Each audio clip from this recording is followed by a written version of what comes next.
It was a place of celebration and worship, of entertainment and commerce, a place where enslaved Africans gathered for a few hours of freedom to sell their goods, to play music and dance, and in the process to preserve a culture as old as humanity. This is an oral libational toast to Congo Square, to Native Americans, to our ancestors who made a circle in a square and gave us a way to stay ourselves, save ourselves. The Omas Indians prepared this place for us centuries before our arrival, a sacred spot where corn festivals were celebrated. And as the colonizers came, they pushed aside our hosts and introduced us in chains. The first ships carrying African slaves arrived in New Orleans in 1719, a year after the city was founded by France. From the region of Senegambia, these Africans provided the labor needed to develop the colony, which was facing starvation. They brought all the skills necessary for the survival of the colony.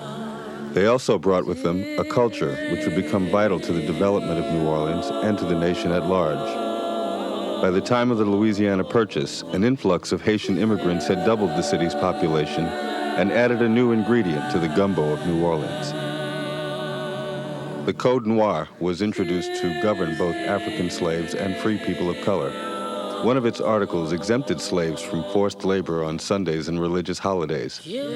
On these days, they were allowed to work their own plots of land, hire themselves out for wages, or take their produce into town and sell it.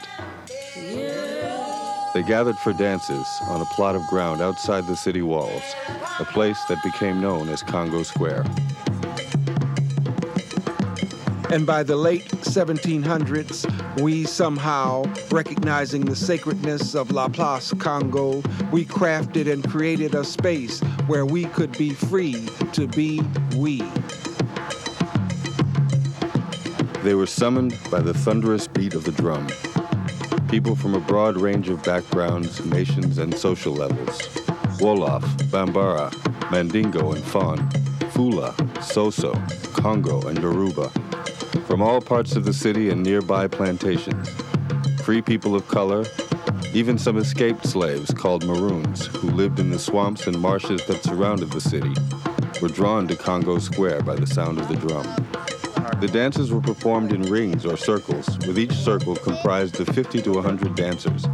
For these Africans, an opportunity to dance was also an opportunity to worship. Their dance was an expression of the freedom they had lost. For many of them, a freedom they had never known.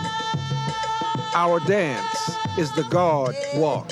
Our music is the God talk. Our African gods have not been obliterated. They have merely retreated inside the beat of us until we are ready to release them into a world that we recreate.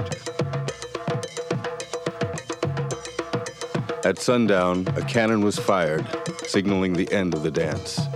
But the gatherings at Congo Square continued until the Civil War, and African culture had gained a foothold in New Orleans that would lead to the development of jazz and other styles of popular music and dance. Congo Square is still a gathering place for the people of New Orleans, a place of culture and religion, recreation and revelry.